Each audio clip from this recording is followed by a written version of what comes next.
Hello everyone, welcome to yet another day in this The Clown Decade, the decade where things are only going to get worse before they get better. And today it's an absolute roller coaster of chaos, so I'm just going to jump into it. Firstly, you may have heard that Heathrow was shut down most of the weekend because of a fire that broke out at a power substation. Well, it came out in the news today that there was actually power available to keep it running from two alternative substations. It's just Heathrow have blamed it and the CEO of the National Grid have blamed it on the fact that switching the substation and diverting power toward the airport apparently took time.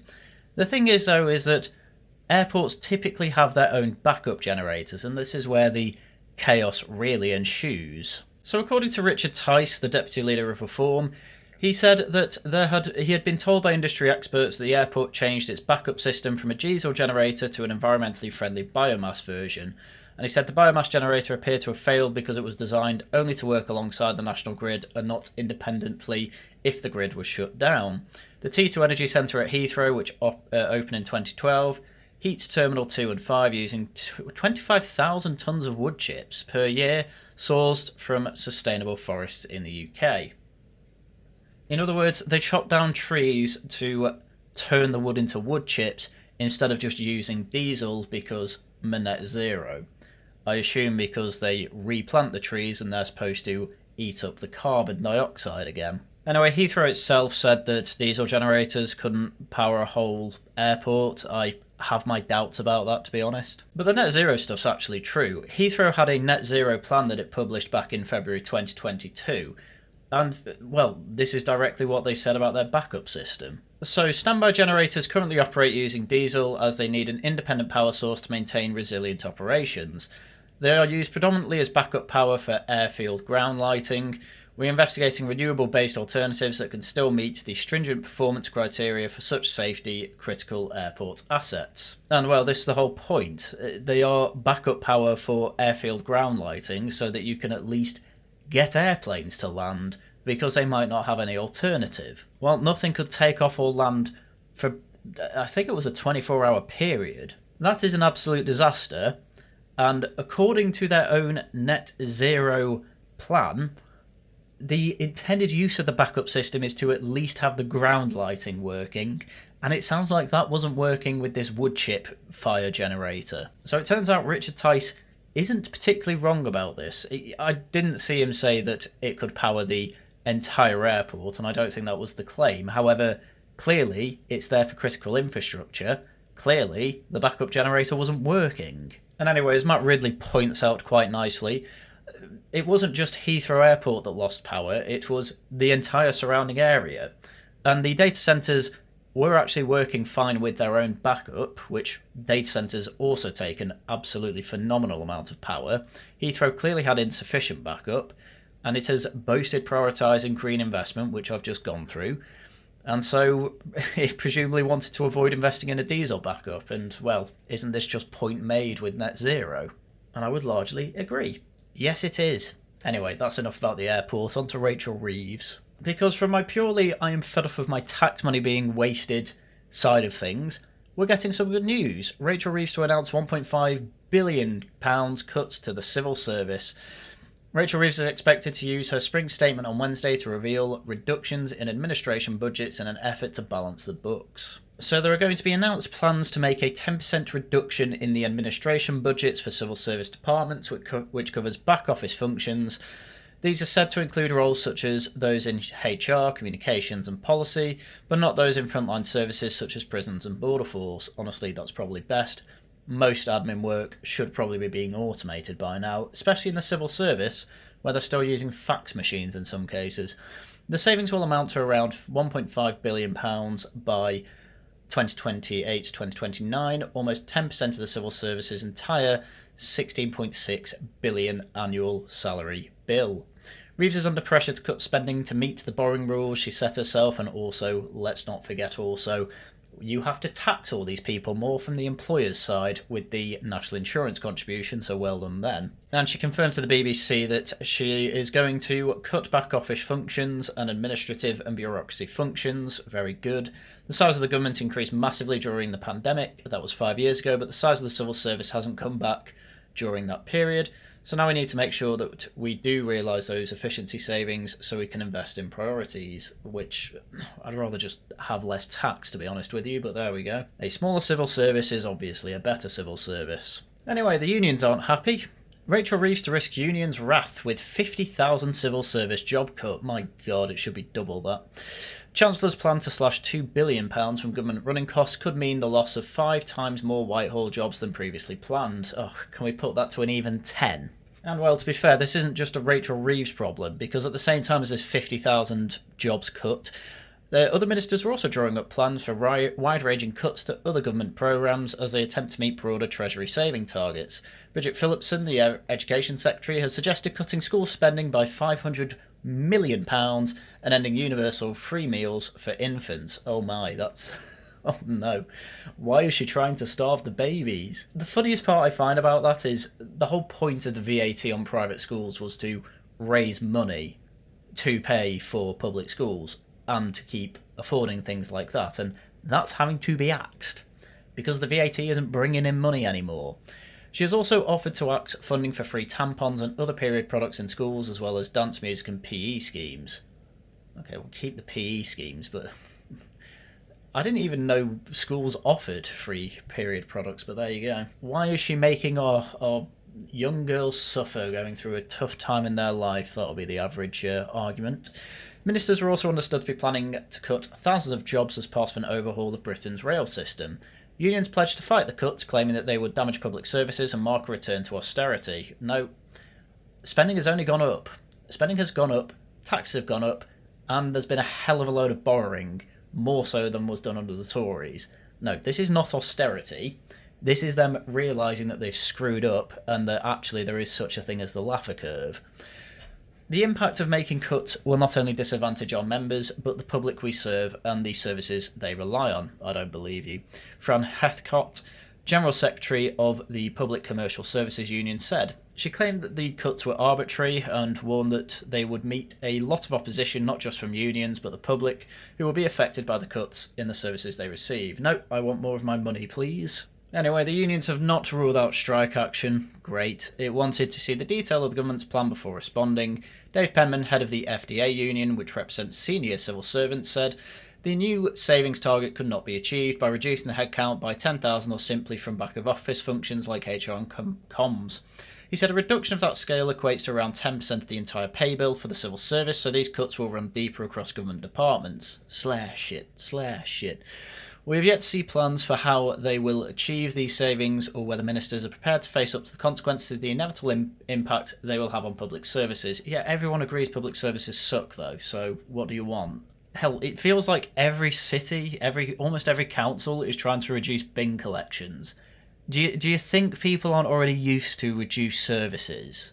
The fact of the matter is that you cannot have an economy that has not grown properly since like the 2000s, with all that growth being based on fake debt, fake growth based on debt, and then all that debt crashes in 2008, and then we've basically had fake growth again ever since. You know, the genius plan under Boris Johnson was just absolutely flood the country with migrants to get them into the cheap labour force. The problem is that to get these people, they had to give a load of other people dependencies, and now those dependents are getting money as well. It's absolutely nuts.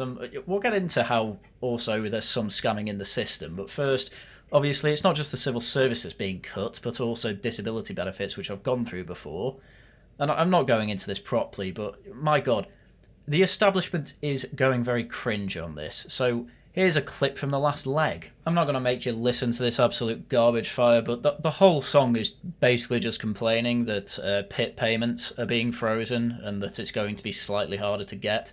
And effectively Rachel Reeves is worse than Margaret Thatcher because she wants to kill disabled people or something. They're doing a parody song of Wicked. It's all very cringe. I don't understand how the last leg is still going. Anyway, that's enough of that. But it's pretty obvious other establishment figures are, they're paving the way for, oh, don't we love Rachel Reeves? She's going to be sensible with the economy and make rules for herself that she's going to follow.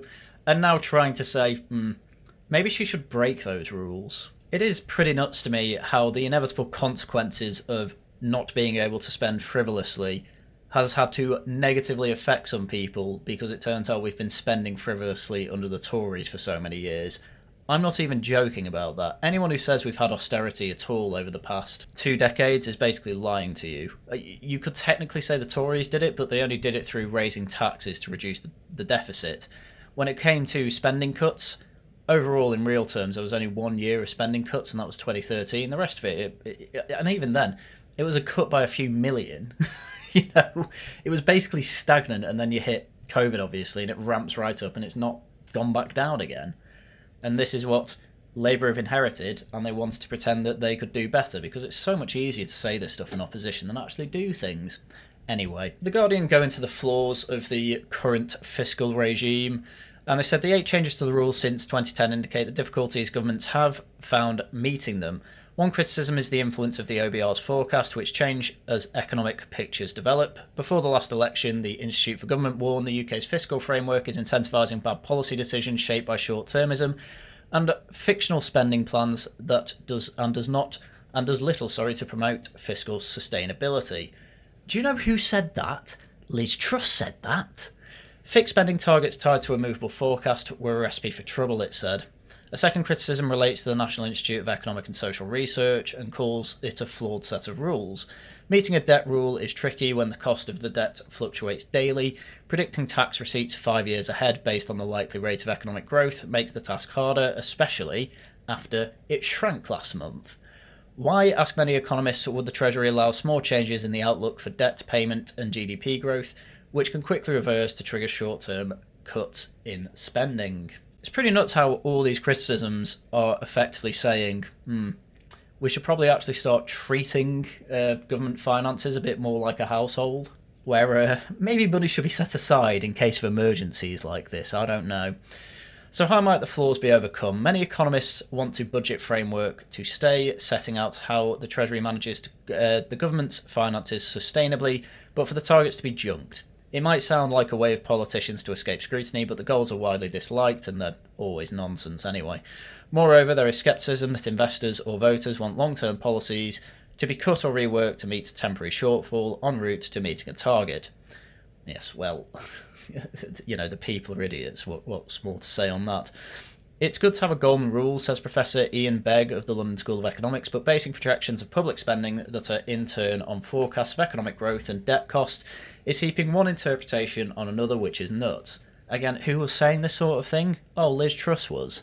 The Institute for Fiscal Studies is in favour of a target that shows how the government will afford public spending in 5 years' time, but says a slavish adherence to a fiscal target is not sensible. It'd also just be good, we had 1% interest rates for years, and we didn't borrow any money at that point to invest in actual services and infrastructure. It was all basically put on the NHS. But not at the condition that it improves anything, no, just give it more money, that's all it needed.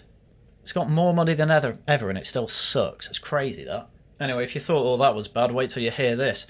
So there was a Sunday Times investigation. The student loan company has uncovered what it suspects to be a major fraud scandal. Thousands of students are suspected of fraudulently claiming hundreds of millions of pounds in loans. And if it's anything like my loan, we're talking a few £1,000s a year per person. So officials are significantly concerned by surges in foreign nationals claiming loans and believe there is now organised recruitment of Romanians, because 15% of the Romanian population in Britain claimed a student loan last year, and there is absolutely no way they are all going to university. And you might be thinking, why is any foreigner getting our money? Well, apparently student loans allow people to apply for student loans, not just if they have settled status here, but if they just apply for settled status. So you apply for settled status, not expecting to actually get the settled status, you can still get student loans.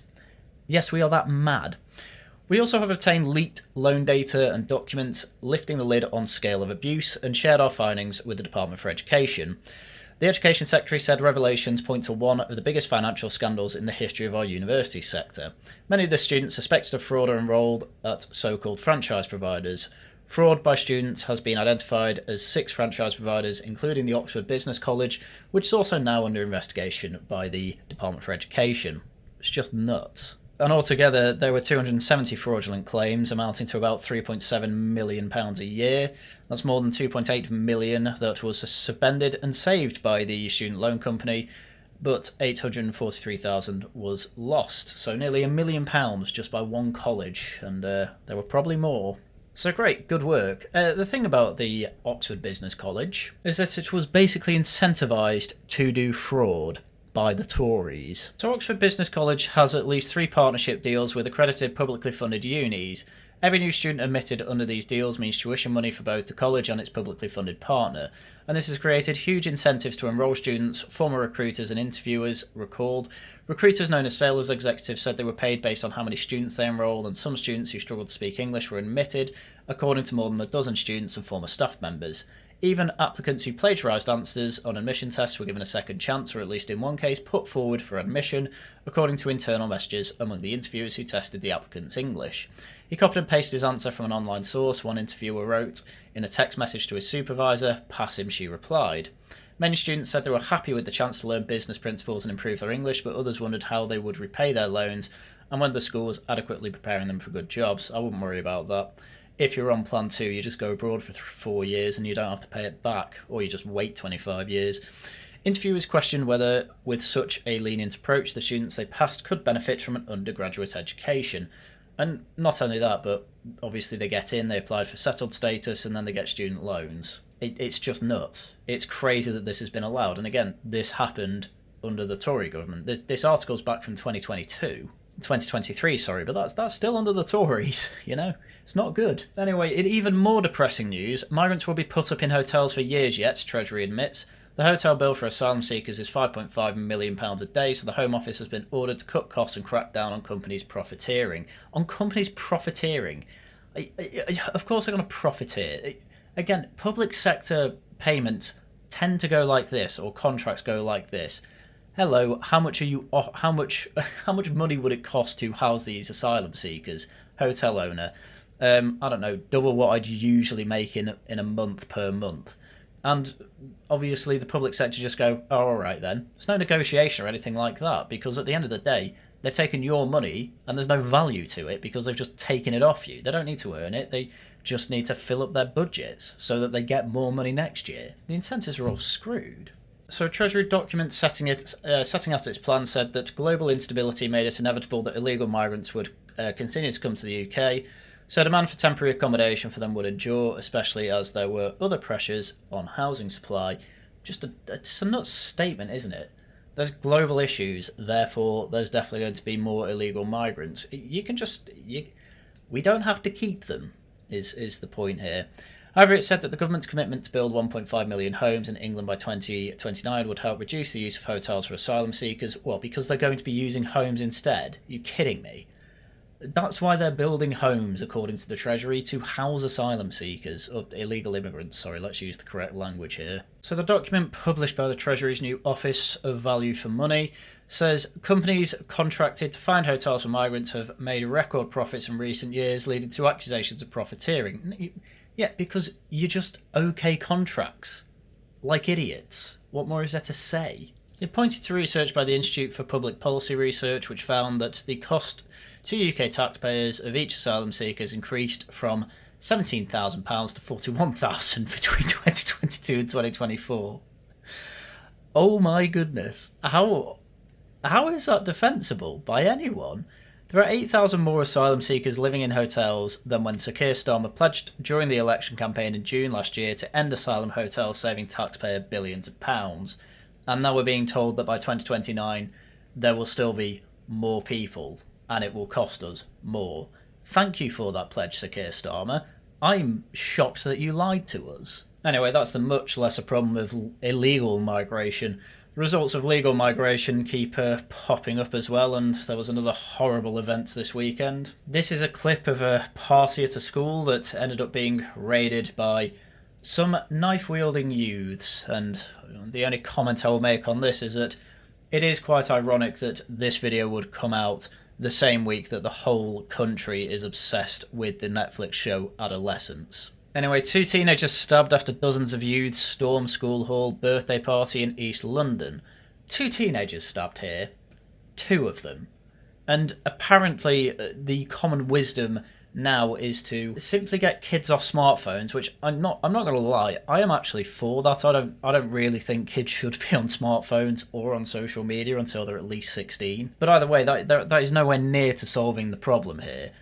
The main problem is just if anyone is caught with a knife, they get a hefty punishment and basically jail time. And obviously if they're foreign, deport them. But anyway, one neighbour described seeing total chaos and saw 40 to 50 young people running through the streets. Yeah, it was madness. So 2 teenagers were stabbed after a large group of youths, some armed with machetes and knives, reportedly gatecrashed a 16th birthday party in a school hall in East London. Fighting broke out around 9 PM on Saturday after the gang turned up at the party at Elm Park Primary School, according to reports. God, it was a primary school as well. A 16-year-old boy and 19-year-old man suffered suspected knife injuries and were rushed to hospital, the Met Police said. It's understood their injuries were not life-changing nor life-threatening, and both victims continue to assist police with their inquiries. Well, at least that's some good news, but my God, we shouldn't be having stabbings like that at all, whether they're life-threatening or not. One neighbour told the Havering Daily that it was total chaos. We think they had knives, as they were seen dropping weapons in people's driveways and running away. They were attacking the police, and there were so many of them that the police just had to disperse them. We couldn't believe what we saw. I don't think many people can. I think it's still too abstract in people's minds. Anyway, the Met Police said officers were called shortly after 9 PM to reports of fighting involving a group on Calbourne Avenue. Officers engaged with a group of teenagers who then became aggressive towards them, the force said. 3 teens were arrested at the scene on suspicion of assault on emergency workers and taken to an East London police station. The Met said they were bailed to return for questioning later on Monday. Amazing. 2 people have been stabbed and yet they still get bail. It's nuts to me, that. The officers were treated at the scene by medics from the London Ambulance Service and did not require hospital treatment. An investigation into the circumstances of the incident is ongoing. Long story short, probably gang violence. Why they decided to gate crash that party, I have absolutely no idea. But like so many other violent scenes that we've heard of recently, unless it's as bad as Southport, this will just be forgotten about yet again. And people will go on about adolescence and think just stopping 16 and unders from going on social media and telling them Andrew Tate's bad is really the way to go. I don't agree it is. I think you actually need laws to be enforced properly to make a difference here. Hell, the stop and search in London, that tended to work. And then all of a sudden it stopped. And then all of a sudden you hear stories like this weekly. Maybe there's a correlation there. Anyway, that is about a sum up of the total chaos we had in Britain, well, England, over the past weekend. Infrastructure, a total mess, partially due to net zero, partially due to good old-fashioned incompetence. A chancellor who lied to everyone about being an economist and then turned out to be absolutely terrible at the job, and is now effectively been strong-armed into having to keep with their own fiscal rules by basically annoying absolutely everybody. Again, I want to make it clear, they are happy to save £5 billion on PIP payments, which, again, I'm not necessarily against. However, they have billions to spend on still putting asylum seekers or illegal immigrants in hotels. And also, as was clear from that article, the 1.5 million houses being built, yeah, a lot of them are going to go to illegal immigrants. And then unis are still such a mess because everyone wants free money. It's a mess. It's a mess. Britain needs reform. That's the end of it. I don't want to get too black-pilled. I'm hoping that there'll be more white pillings tomorrow, but hey, we'll see. But for now, I think I'll leave it there. So tomorrow we have Tosh News. Do go over to the Worcester Club to take a look at that and videos out as and when I can make them. As for how you can help the channel, subscribe, like, leave a comment on this video. That's really easy and free ways to do it. Or you can give me a super chat or super thanks in any video or stream that I do. And of course, you can also become a channel member. But as usual, that's everything I had for you for today. So once again, thank you very much for watching. And until next time, goodbye.